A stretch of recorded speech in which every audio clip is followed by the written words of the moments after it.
إن الدين عند الله الإسلام. الحمد لله رب العالمين، والصلاة والسلام على سيد الأنبياء والمرسلين وعلى آله وأصحابه أجمعين. أما بعد، فأعوذ بالله من الشيطان الرجيم. بسم الله الرحمن الرحيم. يا أيها الذين آمنوا لا يحل لكم أن ترثوا النساء كرها ولا تعضلوهن لتذهبوا ببعض ما آتيتموهن إلا أن يأتين بفاحشة مبينة وعاشروهن بالمعروف فإن كرهتموهن فعسى أن تكرهوا شيئا ويجعل الله فيه خيرا كثيرا. صدق الله العلي العظيم. وقال عليه الصلاة والسلام: خيركم خيركم لأهله وأنا خيركم لأهلي، او كما قال نبینا صلی اللہ علیہ وسلم. محترم بزرگوں، بھائیوں، ہمارے معاشرے کا آدھا حصہ ہماری عورتیں ہیں. مرد اور عورت دونوں سے مل کر معاشرہ بنتا ہے. جو اہمیت ایک مرد کو حاصل ہے، شریعت نے اسی کے برابر یا اس سے تھوڑی سی کم اہمیت عورت کو بھی عطا کی. شوہر اور بیوی کا یہ پاکیزہ رشتہ ہے. اگر یہ رشتہ صحیح ہوتا ہے اور اس رشتے میں آپس میں اختلاف نہ ہو، دراڑ نہ ہو، تو زندگی چین و سکون کی گزرتی ہے اور دنیا ہی میں جنت نظر آتی ہے. اور اگر اس رشتے میں دراڑ پڑ جائے، ایک دوسرے کے حقوق ادا نہ کیے جائیں، ایک دوسرے کی رعایت نہ کی جائے، تو شوہر اور بیوی کی زندگی تو جہنم بنتی ہے، پورا خاندان برباد ہو جاتا ہے، گھر کا چین و سکون ختم ہو جاتا ہے. اولاد کی جو صحیح تعلیم و تربیت ہونی چاہیے تھی وہ ختم ہو جاتی ہے اور خاندان تتر بتر ہو جاتا ہے. کبھی اولاد باپ کی باغی بن جاتی ہے اور کبھی ماں کی باغی بن جاتی ہے. اسی لیے شریعت نے جس طرح مردوں کے حقوق عورتوں پر رکھے ہیں، اسی طرح مردوں پر بھی عورتوں کے حقوق رکھے ہیں.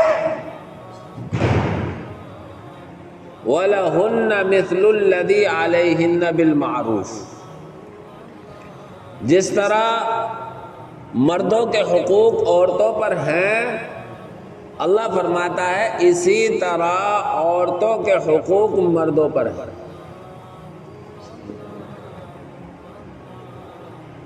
لیکن ساتھ ساتھ یہ بھی فرمایا وَلِلرِّجَالِ عَلَيْهِنَّ دَرَجَةٌ. مردوں کے لیے ایک درجہ بلندی ہے عورتوں کے مقابلے میں، اور اس کی وجہ بھی بیان کی. بِمَا فَضَّلَ اللَّهُ وَبِمَا أَنفَقُوا مِنْ أَمْوَالِهِمْ. ایک تو یہ کہ اللہ نے گھر کا نگراں اور ذمہ دار مرد کو بنایا ہے، اور ظاہر ہے جو ذمہ دار ہوتا ہے اس کے ماتحت جو ہوتے ہیں اس سے درجے میں کم ہی مانے جائیں گے. اس درجے کی تو بلندی ہے، کیونکہ اللہ کہہ رہا ہے الرجال قوامون علی النساء. مردوں کو عورتوں پر قوام یعنی ان کا ذمہ دار بنایا ہے. لیکن ایسا ہرگز نہیں ہے کہ کوئی شوہر اپنی بیوی کے ساتھ ایک غلام اور نوکرانی جیسا رویہ برتے۔ اسی ذہنیت کو ختم کرنے کے لیے اللہ رب العزت والجلال نے صراحتاً کہا وَلَهُنَّ مِثْلُ الَّذِي عَلَيْهِنَّ بِالْمَعْرُوفِ، کہ عورتوں کے مردوں پر ایسے ہی حقوق ہیں جس طرح عورتوں پر مردوں کے حقوق ہیں۔ تو گویا معاشرے کے دو پہیے ہیں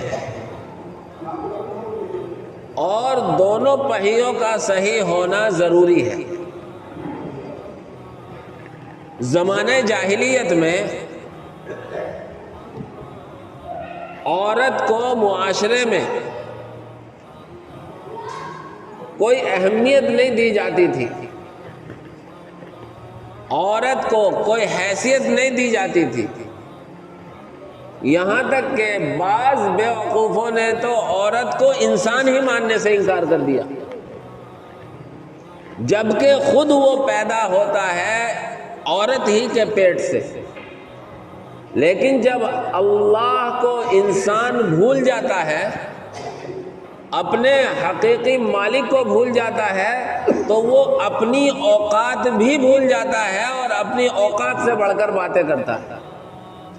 باقاعدہ یہ کتابوں میں لکھا ہے کہ کچھ لوگ اس نظریے کے گزرے ہیں جو عورت کو انسان ہی ماننے سے انکار کرتے ہیں۔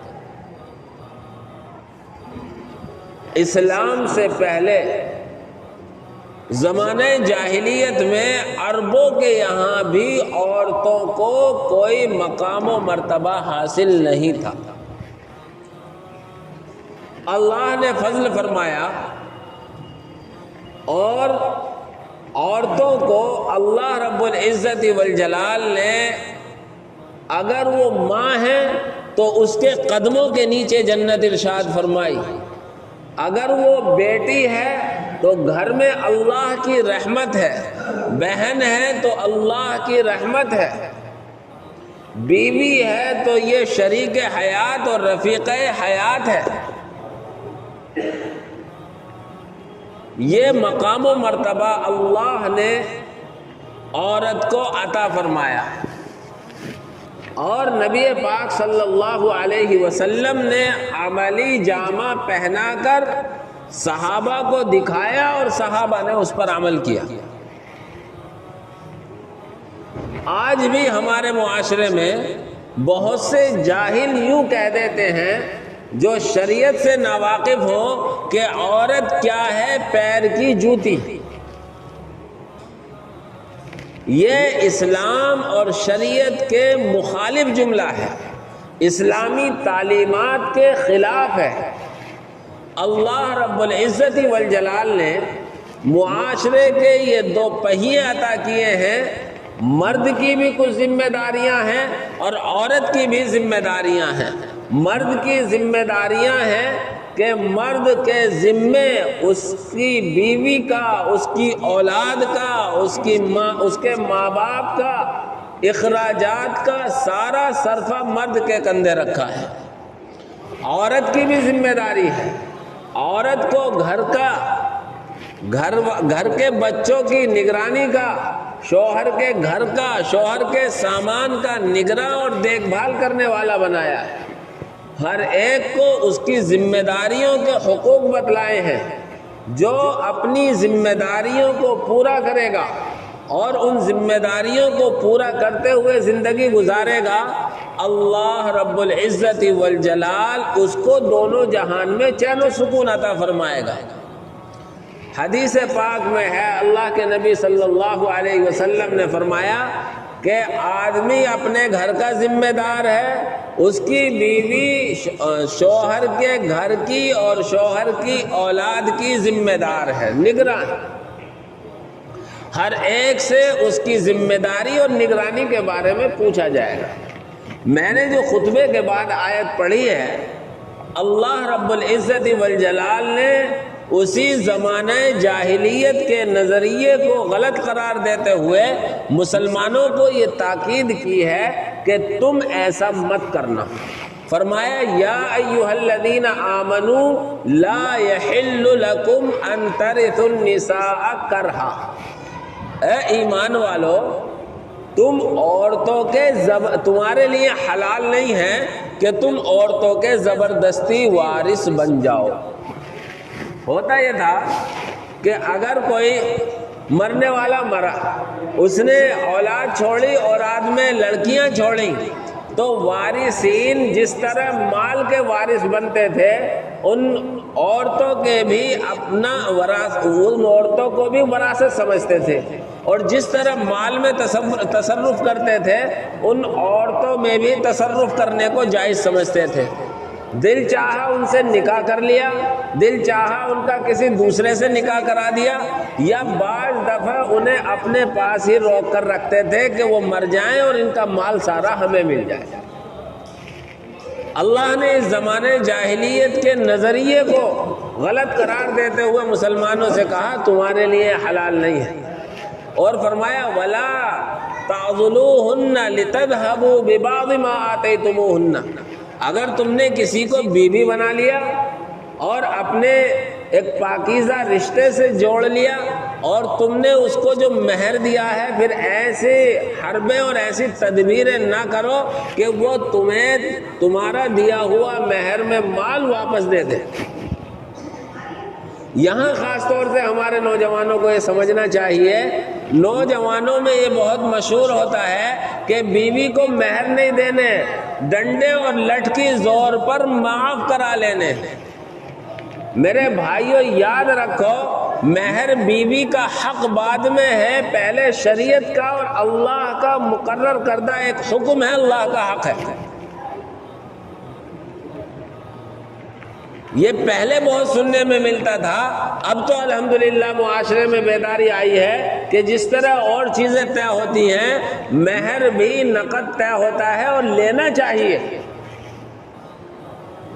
ورنہ بچیوں کے ساتھ ان کے جو بننے والے شوہر ہوتے ہیں زیادتیاں کرتے ہیں۔ زبردستی پہلی بات تو یہ ہے کوئی چیز معاف نہیں ہوتی، میرا حق ہے، میں اپنی خوش دلی سے اگر معاف کروں تو معاف ہوگا ورنہ معاف نہیں ہوگا۔ کوئی مجھ سے زبردستی زور دباؤ ڈال کر معاف کرائے تو ہرگز معاف نہیں ہو سکتا، چاہے میں زبان سے کہہ دوں۔ معافی کا مسئلہ دل کی رضامندی سے ہے، اور دل کی رضامندی کا پتہ اس وقت چلے گا جب جو حق ہے اس کے ہاتھ میں تھما دو، اسے با اختیار بنا دو، اب وہ چاہے اپنے پاس رکھے چاہے واپس تمہیں دے دے۔ زمانے جاہلیت میں یہ ہوتا تھا، کسی سے نکاح کر لیا، مہر دے دیا، تو اب اسے چھوڑتے تھے اور اس طرح مجبور کرتے تھے کہ یہ چلی بھی جائے اور جو ہم نے اسے مہر دیا ہے وہ ہمیں واپس کر کے جائے گا۔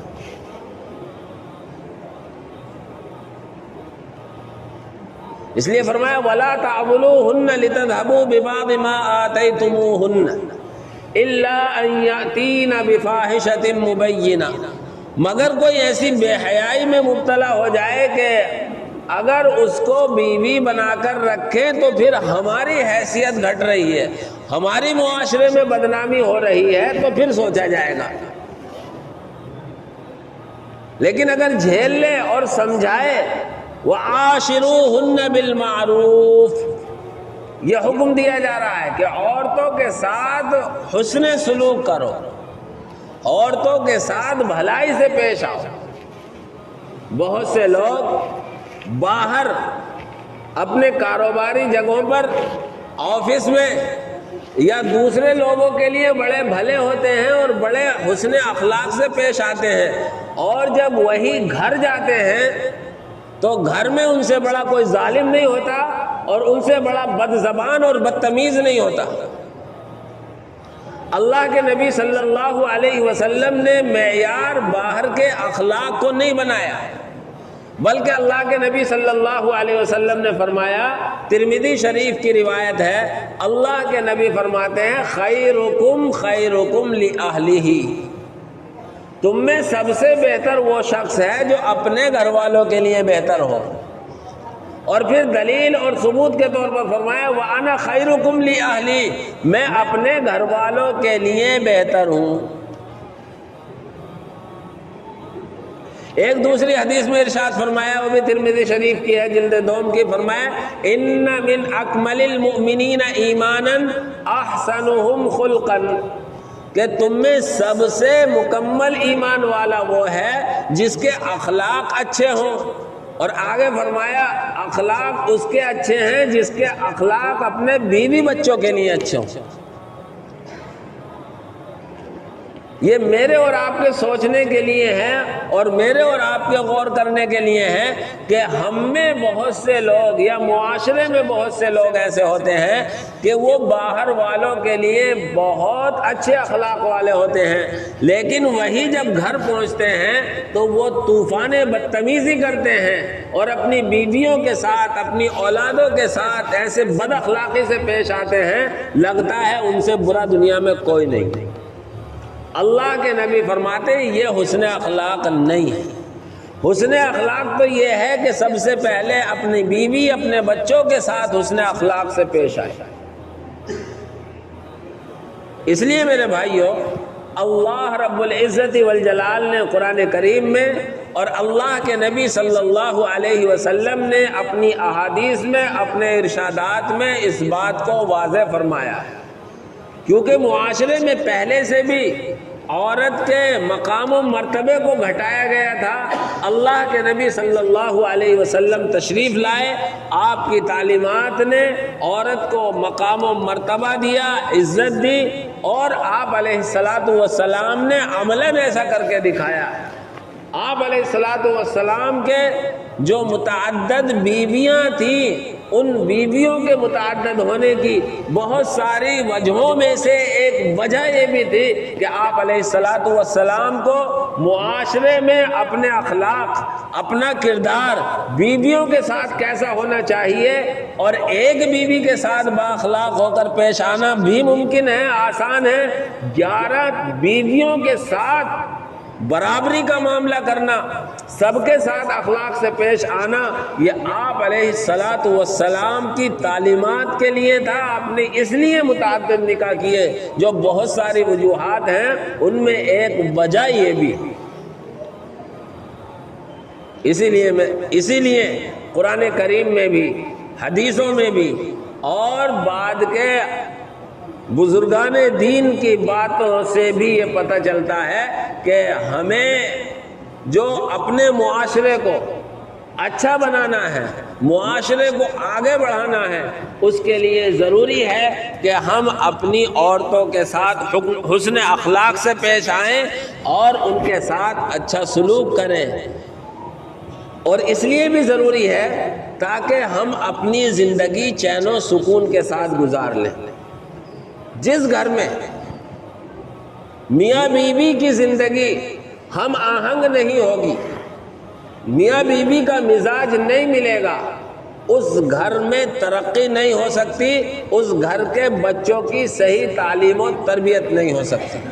اس لیے اپنی زندگی کو بھی چین و سکون سے گزارنے کے لیے اور اپنی مستقبل میں اپنی اولاد کو صحیح راستے پر اور صحیح طریقے پر لانے کے لیے بھی ضروری ہے کہ ہم اپنی بیویوں کے ساتھ حسن سلوک سے پیش آئیں، اور جب دو مزاج ہوتے ہیں تو ایک دوسرے کے بہت ساری باتوں میں مزاج کے خلاف باتیں پیش آتی ہیں۔ اس لیے آگے اللہ رب العزت والجلال نے فرمایا کہ ممکن ہے تمہیں کوئی اپنی بیوی کی بات یا بیوی کو اپنے شوہر کی بات ناگوار لگ رہی ہو، لیکن اللہ رب العزت والجلال تمہارے لیے اس میں خیر کا فیصلہ کیے ہوئے ہو۔ فَعَسَىٰ أَن تَكْرَهُوا شَيْئًا وَيَجْعَلَ اللَّهُ فِيهِ خَيْرًا كَثِيرًا، ایسا ہو سکتا ہے کہ تم کسی چیز کو ناپسند کر رہے ہو، لیکن اللہ نے اس میں تمہارے لیے بھلائی رکھی ہو۔ اور اس طرح کے معاشرے میں بہت سے واقعات پیش آ چکے ہیں کہ اگر بیوی نے شوہر کی باتوں کو مزاج کے خلاف جو پیش آئیں ان کو برداشت کر لیا، یا شوہر نے اپنے مزاج کے خلاف بیوی کی جو باتیں پیش آئیں ان کو برداشت کر لیا، اور اللہ نے اس برداشت کرنے کے نتیجے میں ایسی اولاد عطا کی جو دنیا اور آخرت میں ماں باپ کے لیے بھی، اپنے لیے بھی اور خاندان کے لیے بھی نام کے روشن ہونے کا ذریعہ بنتی ہیں۔ اس طرح کے واقعات اور قصے کہانی کافی مشہور ہیں۔ اللہ رب العزت والجلال سے دعا ہے اللہ ہم سب کو اپنی عورتوں کے ساتھ حسن سلوک سے پیش آنا آسان فرمائے۔ آمین وآخر دعوانا ان الحمدللہ۔ اللہ اللہ اللہ